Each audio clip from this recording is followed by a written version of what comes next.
بسم اللہ الرحمن الرحیم۔ میں آپ سب کے احترام میں کھڑا ہو گیا ہوں، تو کوشش کیجیے گا کہ میری گفتگو کے دوران، کیونکہ جسٹ چند چیزیں گوش گزار کرنی ہے، تو آگے پیچھے آنا جانا گفتگو کرنا، اس کو میں اپنی گفتگو کے دوران اچھا سمجھتا نہیں ہوں۔ میں اپنی عزت میں اس کو، اور جو میں ذکر کر رہا ہوں اس کی عزت میں اس کو میں کمی محسوس کرتا ہوں، ٹھیک ہے؟ ہم لوگ یہاں پر کچھ سیکھنے آئے ہیں، تو گفتگو نہ کیجیے، کھانا پینا پانی آگے پیچھے آنا جانا یہ چند لمحات کے لیے اس کو ذرا آپ ترک کر دیجیے۔ قال اللہ تبارک و تعالی فی القرآن المجید والفرقان الحمید قل لا اسألکم علیہ اجرا الا المودۃ فی القربى وقال رسول اللہ صلی اللہ تعالی علیہ وآلہ وسلم ادبوا اولادکم علی ثلاث خصال حبی نبیکم وحبی اہل بیتہ وقراءۃ القرآن۔ اللہ تبارک و تعالی قرآن پاک میں ارشاد فرماتا ہے کہ اے محبوب آپ ان سے فرما دیجئے کہ میں تم سے کسی بھی قسم کی اجرت طلب نہیں کرتا اس دین کے اوپر جو میں نے بہت سی تکالیف کے ساتھ تم لوگوں تک پہنچایا۔ وہ توحید کا پیغام، چاہے طائف کی صورت میں ہو، چاہے مکہ میں تکالیف برداشت کرنے کی صورت میں ہو، چاہے ہجرت کرنے کی صورت میں ہو، وہ خواہ کسی بھی صورت میں ہو، چاہے کربلا میں اپنے نواسوں کو امت کی خاطر، دین کی خاطر اللہ کی راہ میں قربان کرنے کی صورت میں ہو، میں کسی بھی چیز کی تم سے اجرت نہیں چاہتا مگر یہ کہ میرے اہل بیت کے ساتھ محبت کرو۔ یہ رب تعالیٰ سورۃ الشورى کی آیت نمبر 23 میں ارشاد فرما رہا ہے۔ رسول اللہ صلی اللہ تعالی علیہ وآلہ وسلم آپ ارشاد فرماتے ہیں، چونکہ یہاں پر بچے بھی موجود ہیں اور چند منٹس کے اندر میں نے اپنا میسج بھی دینا ہے، تو تربیت اولاد کے حوالے سے رسول اللہ صلی اللہ تعالی علیہ وآلہ وسلم ارشاد فرماتے ہیں کہ اپنی اولاد کو 3 چیزیں سکھاؤ۔ نمبر 1، اپنے نبی کی محبت۔ نمبر 2، اپنے نبی کی آل کی محبت۔ نمبر 3، قرآن پاک کی تعلیم۔ اب آل کے حوالے سے اور قرآن کے حوالے سے اگین جب موسٹ امپورٹنٹ ایونٹ آتا ہے یوم عرفہ کا، حجۃ الوداع پہ آپ کم و بیش 1,24,000 صحابہ کے مجمع میں ارشاد فرما رہے ہیں کہ 2 چیزیں تمہیں میں چھوڑے جا رہا ہوں، کتاب اللہ و اطرتی اہل بیت۔ میں 2 چیزیں تم میں چھوڑے جا رہا ہوں، کتاب اللہ اور اپنی اہل بیت۔ ان دونوں کو تھامے رہو گے مضبوطی کے ساتھ تو گمراہ نہیں ہوگے۔ اب یہ کہاں پر ارشاد فرما رہے ہیں؟ یہ فرما رہے ہیں یوم عرفہ حجۃ الوداع میں۔ اب حجۃ الوداع میں جتنی بھی گفتگو ہے وہ تمام جتنی بھی عمر آپ نے ہمارے ساتھ ظاہری اس دنیا میں گزاری، اس کا آخر میں وہ کنکلوژن تھی۔ اس کے اندر آپ نے بہت سے احکامات ہمارے لیے ارشاد فرمائے۔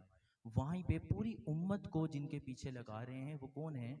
وہ اپنے اہل بیت ہیں، کہ کتاب اللہ ایک اللہ تعالیٰ کی احکام کی ایک پالیسی کی زندگی گزارنی کیسی ہے، یہ تمہارے پاس ریٹن فارم کے اندر آ گیا، اس کی جو عملی صورت ہے وہ میرے اہل بیت ہیں۔ تو ان کو تھامے رہو گے۔ یوم عرفہ میں حجۃ الوداع کے موقع پہ موسٹ امپورٹنٹ ایونٹ میں کہہ رہے ہیں ان کو تھامے رہو گے تو گمراہ نہیں ہوگے۔ ظاہر ہے کسی جاہل کے پیچھے تو نہیں لگائیں گے نا، اور وہ ابھی 6 سال 7 ماہ کی عمر میں بچے ہیں حسن و حسین، تو ظاہر اہل بیت وہی ہیں نا، پنجتن پاک ان کو کہتے ہیں ہم۔ ابھی 6 سال 7 ماہ کی عمر میں ہیں اور تب ہی ارشاد فرما رہے ہیں کہ یہ دونوں بچے جو ہیں وہ جنت کے نوجوانوں کے سردار ہیں۔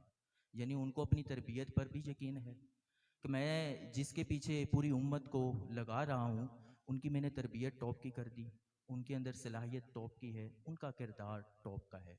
اگر امت نے ان سے سیکھ لیا تو انشاءاللہ امت بھی ان کے ساتھ جنت میں آئے گی، ان کو سرداری ملے گی، ہمیں ان کے صدقے جنت مل جائے گی۔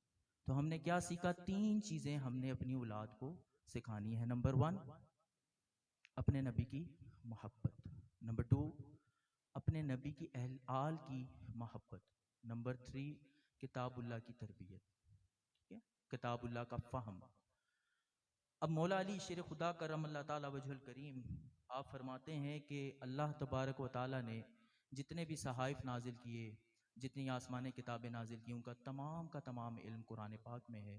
قرآن کا علم سورۃ الفاتحہ میں ہے، سورۃ الفاتحہ کا جتنا علم ہے وہ بسم اللہ میں ہے، بسم اللہ کا علم جو ہے وہ بسم اللہ کی با میں ہے، اور با کے نیچے جو نقطہ ہے وہ میں ہوں۔ تو اس کا مطلب کہ آپ نے بھی اپنی آل کو جتنا علم تھا وہ ٹرانسفر کیا، تبھی تو حسنین کریمین جیسے شہزادے انمول خزانے ہمیں ملے۔ اور گفتگو کے لیے میں جلدی جلدی کوشش کر رہا ہوں کہ اپنی گفتگو کو سمیٹوں، لیکن یہ جن کا ذکر ہے نا، یہ یہاں پر وہ ایک کہاوت یا وہ محاورہ بولا جاتا ہے کہ دریا کو کوزے میں بند کرنا۔ یہ تو سمندر ہیں، یہاں پر یہ فٹ ہی نہیں ہوتی۔ یہ تو پورے سمندر کی سیاہیاں بھی اگر ہم ان کی تعظیم، ان کی عظمت میں انہوں نے ہمیں کیا کچھ سکھایا وہ سب کچھ لکھتے رہیں تو پورا نہیں ہوتا۔ اور میں یہ بات اپنے سے نہیں کہہ رہا، یہ حضرت ابن عباس عبداللہ بن عباس رضی اللہ تعالیٰ عنہما مرج البحرین یلتقیان، سورۃ الرحمن کی آیت ہے، مرج البحرین یلتقیان۔ دو سمندر جب بھی ہم پڑھتے ہیں تو ہمارے ذہن کے اندر آ جاتا ہے کہ جی کھارا اور میٹھا پانی سمندر کی دنیا میں ایک جگہ ہے، وہاں پہ آپس میں آ کے ملے تو رب تعالیٰ اس کا ذکر کر رہا ہے، بے شک اس کا بھی ذکر کر رہا ہے، لیکن عبداللہ بن عباس رضی اللہ تعالیٰ عنہ فرما رہے ہیں کہ یہاں پہ مراد سمندر کے ساتھ ساتھ سیدہ فاطمہ اور مولا علی شیر خدا کرم اللہ تعالیٰ وجہ الکریم کا نکاح بھی ہے، ان کی شادی بھی ہے، کہ آپ دو سمندر ملے تو پھر آگے اس کا رزلٹ کیا آیا، یخرج منہم اللؤلؤ والمرجان، ہم نے اس میں سے لؤلؤ اور مرجان چھوٹے اور بڑے سرخ و سفید موتی نکالے، تو وہ حسن و حسین ہے۔ تو یہ حضرت عبداللہ بن عباس اس سورت کی سورۃ الرحمن کی تفسیر کے اندر ذکر کر رہے ہیں۔ تو یہ سمندر ہیں، ان کا جتنا بھی ذکر کیا جائے کم ہے۔ اور اہل بیت کی، کیونکہ اسی خاندان کے اندر تاجدار ختم نبوت کا ظہور بھی اسی خاندان میں ہوا، اور تاجدار ولایت و امامت کا ظہور بھی اسی خاندان کے اندر ہوا۔ تو ہمیں اپنی آل میں اہل بیت کی محبت جتنی ہو سکے ٹرانسفر کرنی چاہیے، اور اس محبت کے ساتھ ساتھ قرآن پاک کی تعلیم، تاکہ حد میں رہ کے جہاں پر رسول اللہ صلی اللہ تعالی علیہ وآلہ وسلم نے فرما دیا کہ یہاں پر توحید ہے، یہاں پر رسالت ہے، یہاں پر ولایت ہے، یہاں پر امامت ہے، ہمیں اس کی ڈیفینیشنز کا بھی پتہ ہونا چاہیے۔ ہمیں ہر ایک کی عزت اور حرمت کس اینگل میں جا کے کرنی ہے یہ بھی پتہ ہونا چاہیے۔ ہمیں کہیں پہ نواسوں کو رسول اللہ صلی اللہ تعالیٰ علیہ وآلہ وسلم سے بڑھانا نہیں چاہیے۔ کچھ اشعار ایسے پڑھ دیے جاتے ہیں جوش کے اندر، تو ہمیں ان چیزوں کی معرفت تب ہوگی جب ہم کتاب اللہ کا علم بھی حاصل کریں گے۔ تو ہمیں کتاب اللہ کے ساتھ اہل بیت کی محبت کو لازم پکڑنا ہے، اور اس کے ساتھ اہل بیت کی جو تعلیمات ہے اس کو بھی لازم پکڑنا ہے۔ آخر میں ایک شعر عرض کر دوں، یہاں پر بہت دفعہ پڑھا بھی گیا اس بزم کے اندر۔ خواجہ معین الدین چشتی اجمیری رحمت اللہ تعالی علیہ آپ فرماتے ہیں، شاہ است حسین بادشاہ است حسین، دین است حسین دی پناہ است حسین، سرداد نہ داد دست در دست یزید، حقا کہ بنا لا الہ است حسین۔ 5 دفعہ حسین کا ذکر کیا۔ اشعار تو 4 تھے نا، 4 جملے تھے، 5 دفعہ یا علی 5 دفعہ امام حسین علیہ السلام کا نام لیا۔ 4 اشعار تھے، ہونا چاہیے تھا کہ تیسرے جملے کے اندر بھی لیتے، لیکن جہاں پر یزید کا نام آیا اس پلید کے ساتھ آپ نے امام حسین کا اشارتاً ذکر کیا، نام لینا پسند نہیں کیا۔ اب یہ ہمیں کون تعلیم دے رہے ہیں؟ دیکھیں میں اپنا میسج کیا دوں گا، میں تو بزرگوں کی گفتگو کروں گا نا، میں نے تو خود ان سے سیکھا ہے۔ مجھے کچھ آتا ہوتا تو شاید میں بھی کہیں پہ کسی جگہ پہ ہوتا، میں بھی وہ نکما سا آدمی ہوں۔ تو خواجہ معین الدین چشتی اجمیری رحمت اللہ تعالیٰ علیہ وہ ہمیں تعلیم دے رہے ہیں اپنے اس شعر میں۔ صرف شعر پڑھ کے نا جذبات میں نہیں آنا چاہیے، اس کی رمز کو سمجھنا چاہیے، اس میں وہ ہمیں کیا اشارے دے رہے ہیں اس کو سمجھنا چاہیے۔ آپ نے 5 دفعہ امام حسین علیہ السلام کا نام لے کے اشارہ کر دیا پنجتن پاک کی طرف، اور ہمیں یہ احترام ادب عزت سکھائی کہ جب یزید کا نام ہے تو کوشش کرو امام حسین کا نام اشارتاً لے لو، ان کا نام ایسے پلید کے نام کے ساتھ نہ جوڑو تو بہتر ہے۔ اب یہاں پر میں آخر میں صرف ایک حدیث پاک کی طرف آپ کی توجہ دلواؤں گا۔ سرکار دو عالم صلی اللہ تعالیٰ علیہ وآلہ وسلم فرماتے ہیں حسین منی وانا من الحسین، حسین مجھ سے ہے اور میں حسین سے ہوں۔ یہ رسول اللہ صلی اللہ تعالیٰ علیہ وآلہ وسلم فرما سکتے ہیں نا۔ اور خواجہ معین الدین چشتی اجمیری رحمۃ اللہ تعالیٰ علیہ نے 5 دفعہ حسین کا ذکر کر دیا شعر میں۔ تو اول کون ہے پنجتن پاک میں؟ رسول اللہ صلی اللہ تعالیٰ علیہ وآلہ وسلم۔ تو رسول اللہ صلی اللہ تعالیٰ علیہ وآلہ وسلم نے فرمایا حسین منی وانا من حسین، میں بھی حسین ہوں وہ بھی حسین ہے، یعنی ہم دونوں ایک ہیں۔ اور آخر میں کون ہے پنجتن پاک کے اندر؟ امام حسین۔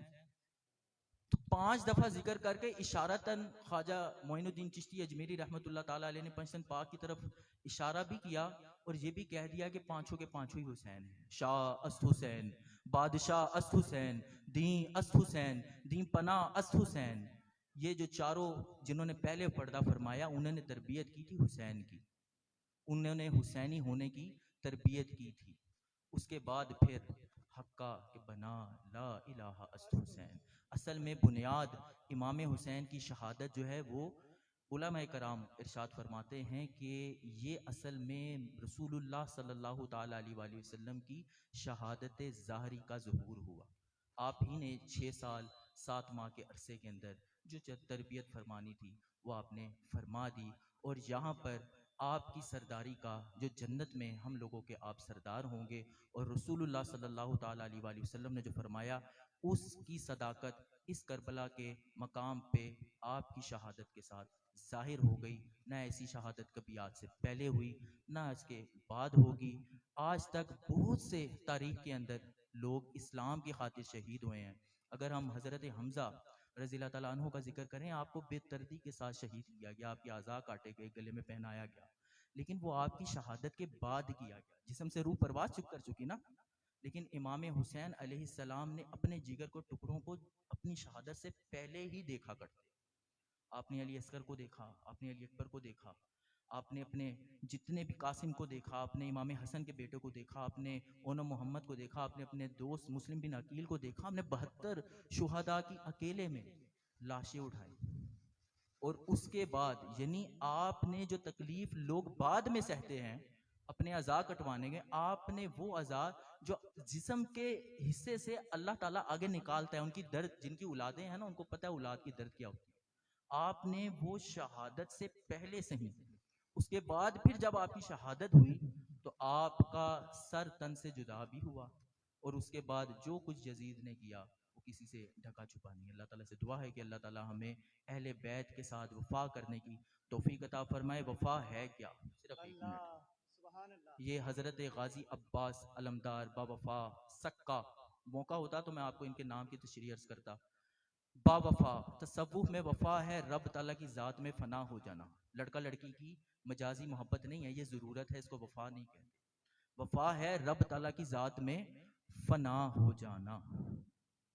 اب وہ ٹائم تھا کہ جس میں اگر ہم ہوتے تو کربلا میں امام حسین علیہ السلام کے ساتھ کھڑے ہوتے، لیکن ہمیں یہ موقع ملا نہیں۔ آج ہم 2021 میں موجود ہیں تو حسینی مقصد کربلا کیا تھا؟ ہم نے اگر اس کے ساتھ کھڑے ہو کے امام حسین کے ساتھ وفا کی تو یہ وہ وفا ہے جو حضرت عباس ہمیں سکھا گئے کہ با وفا ہونا کیا ہے۔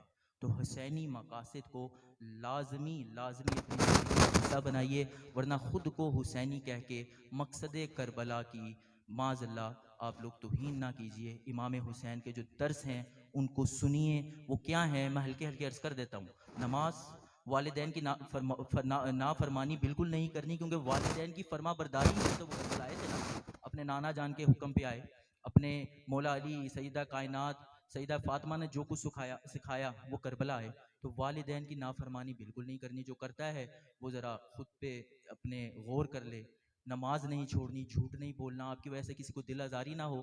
آج امام حسین کا نام grains book of world record میں اس لیے درج ہے کہ آپ نے اس وقت نہ صرف اسلام کی خاطر تلوار اٹھائی، بلکہ جو لوگ بھی اسلام کی باؤنڈری کے اندر غیر مسلم بھی یزید کے ظلم کا شکار ہو رہے تھے، آپ نے اس کے خلاف بھی اپنی آواز اٹھائی۔ اس لیے تمام لوگ امام حسین علیہ السلام کا ذکر خیر کرتے ہیں۔ تو آپ نے جب غیر مسلموں کے لیے بھی آواز اٹھائی اور ان کے لیے بھی آپ اپنے وطن کو چھوڑ کے گئے، تو ہمیں بھی کسی کی دل ازاری نہیں کرنی چاہیے۔ اللہ تعالیٰ سے دعا ہے کہ اللہ تعالیٰ ہمیں عمل کی توفیق عطا فرمائے۔ السلام۔ سبحان اللہ، سب کہیں سبحان اللہ، اور بلند آواز سے